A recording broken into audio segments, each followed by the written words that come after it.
Hey, what's up, cats and kittens, and shout out to all my Cerebralites. It is me, the Cerebral Diva, and I'm back with another episode of RealiTEA, and that's TEA because I give it to you scalding hot. So grab your cups, grab your saucers, gather around, and let's all partake in this libation of RealiTEA. But before you go another further, do yourself a favor, and while you're at it, please do me a solid. Take a second, hit that subscribe button, and once you've done that, take another second to hit that tiny little bell so you can turn on your notifications, and that way you'll be kept in the loop.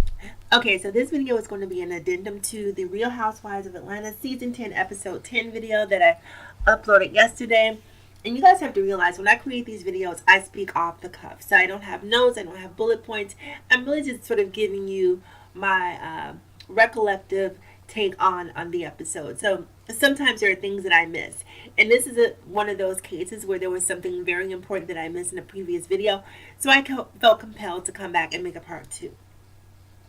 And what I want to talk about is Sheree and her prison boo. Now, how this evaded me yesterday, I'm not sure, but it's been lingering on my consciousness ever since yesterday, so I wanted to come to you guys and have a really quick discussion about it because I think it's a really, really important part of the previous episode. Now, first of all, before I talk about Sheree, let me preface that by saying, when I was watching The Real Housewives of Atlanta, I realized that technically only let's say 2.5 of the housewives are actually housewives. Nene's married, and Kenya, I guess there's some sort of debate about her being married, but technically it does seem like she's legitimately married. So she's 2, and then Kim Zolciak will be 2.5 because she's married, but she's technically not a housewife again yet officially, but it does look like that's going to be coming in the not too distant future. Having said that, I think that most of the women here on the show are middle-aged women who are really struggling to sort of find that next chapter in their life, and Sheree is no exception to that. Now, when I've been a fan of the show since its inception, 10 years ago.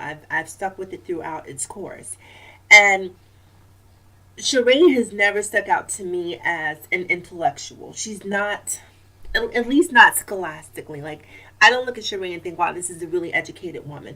What Sheree has going for her is she's resourceful and she's savvy. And the reason I say that is because most of you can recall a couple years back when her house was in a state of disrepair and she was trying to get the Chateau Sheree built from the ground up, and it looked like she was running out of money. Everyone had pretty much written her off financially and said that there's no possible way that she was going to be able to get this house completed. Well, much to the chagrin of many, Sheree found a way to get it done. Now Kenya is often saying, oh, the house is in her mother's name. Whatever Sheree did to get this house built, she did it. It's beautiful, and that really is the bottom line. So I say that to say that while she may not have the scholastic intellect, she knows how to get things done. And to me, life isn't necessarily about book knowledge, because sometimes my grandma would call people educated fools, those who had degrees but didn't really find success in life. So sometimes a degree doesn't necessarily make you the smartest person. It just may make you the most accredited person. Having said that, what I want to say is that, and the reason I'm talking about Sheree's education or lack thereof is because I feel like she's doing one of the dumbest things that she can possibly do, and that's dating a man behind bars. Shout out to all the good guys behind bars, and believe it or not, there are some good guys behind bars, so I'm not just writing or painting with a broad brush and writing all guys off who are behind bars. But the reason I think this is so stupid for Sheree is she doesn't have a history with this man. Now, let's say the two of them were married prior to him going into prison. If you want to be Tammy Wynette and you want to stand by your man, I'm all for that. But I don't believe in building a man. I don't believe in fixing a broken man. Like, you can't come to me broken and expect me to treat you like Humpty Dumpty and put you back together again. That's not my job. I feel like, and this is just me, right? I feel like any man worth his weight in salt who's behind bars should be more focused on getting himself together and making himself a man who's worthy of having a woman versus trying to hold a woman back from living her life. Now, let's face it, Sheree is not a spring chicken. None of the women on the show are. Most of them are mid-40s and beyond, with the exception, I believe, of Portia, who is sort of creeping up there as well. So when you're in your mid-40s, you don't have time to sit around and wait for a man who's behind bars, who could potentially be there for 12 years. And I think that it's crazy. And the reason I say that is because, we've seen recent examples of good men, i.e., Papoose, where he waited for Remy Ma. And I believe it was 7 years that she was incarcerated, but he waited for her. But let's face it, most men would not. And some men may wait, but they would not be faithful, they would not be loyal, they would be doing everything under the sun, and we all know that that's the truth. But I think women are so eager sometimes for love that we can't see what's right in front of us. This man is calling you every single day. Yes, he's calling you every single day because he doesn't have anything else to do. Now, when he gets out and he's back into the real world, I'm not going to completely discount his feelings and saying he's not going to care for her, because I don't know their relationship, and maybe he has genuine affinity for Sheree. But for me personally, I'm a cynic, and it's interesting because I guess I'm a little bit of a paradox in the sense that I'm a hopeless romantic. On one hand, I always root for love. I want to see people be happy. I want to see people be in love. But at the same time, I'm also cynical because I know the nature of men and I know how men can be. And for that reason, when it comes to things like waiting for a man behind bars, it's not something that I would ever do. And the reason I say that is because, let me give you guys an analogy, right? Let's say you are a person who you have a favorite restaurant, and you know that the chicken and waffles at this restaurant are fantastic. They are the best chicken and waffles around. And so whenever you go to this restaurant, it's sort of a staple for you. You're guaranteed to have the chicken and waffles. And one day you go into the restaurant, the waitress or waiter comes out, well, because, we're not going to be, the waiter or waitress comes out and they hand out menus. And when they hand you your menu, you just put it down because you already know exactly what you want. You don't even need to look at the menu. So as you're waiting for the waiter to take your order, suddenly another waiter passes by and they're carrying sort of a sizzling steak dinner that you never thought to order before. And suddenly the chicken and waffles, which is still absolutely delicious, doesn't it's not as appealing as it was until after you've seen the sizzling steak. So what I'm saying is, don't be the chicken and waffles. And when you have a man behind bars, you're the chicken and waffles. He may love you, he may care about you, but at the end of the day, when he's out in the world of sizzling steaks, you may be the chicken and waffles that's still left on the menu that he'll come back to at some point in time, but you may not continue to be his favorite. So I'm just saying, I think at 40 plus years old, you have to live your life. You have to date. There's so many men out here who are free, who can actually take you on a date, who you don't need to be tethered to a phone. And then another thing. Now, Tyrone or Sheree is alleging that I guess Nene had some sort of past interaction where she was actually courting Tyrone. And that might be true. But Sheree is making one fatal mistake. She's hearing his side of the story and taking his side of the story as gospel, saying that Nene was flying here and trying to do this to I've never listened to 100% of a man. Because a man will give you bits and pieces of the truth, but he will not tell you the whole story.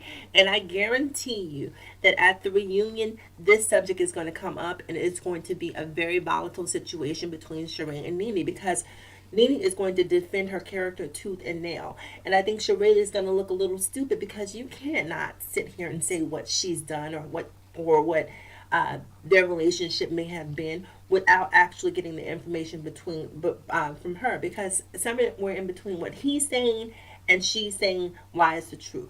So I just think the guy is no good. I think he's an opportunist. I think Sheree is ultimately going to have an egg on her face for dating this guy, and that's just me personally.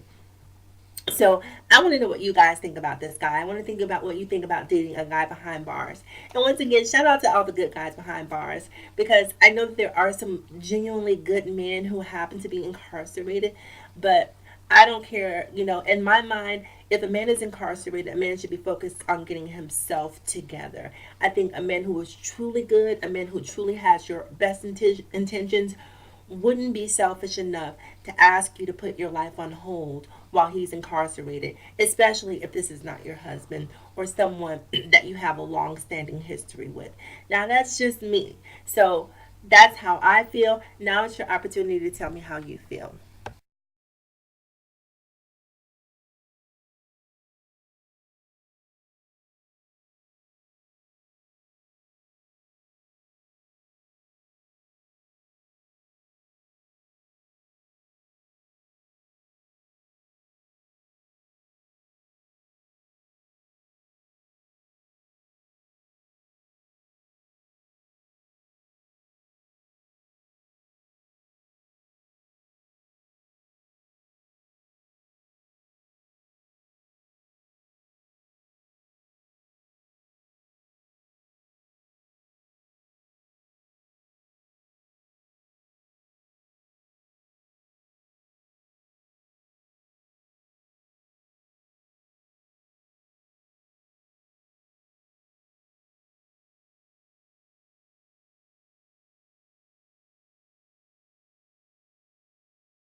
And that concludes this episode. So remember to like, comment, subscribe, and please share if you feel so inclined.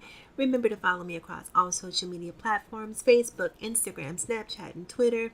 Also remember, it is better to be pissed off than it is to be pissed on. And it's always, in closing, people, remember to live better, love harder, and think smarter. It is me, the Cerebral Diva. I will talk to you guys again soon. Have a great day, and as always, thank you for listening.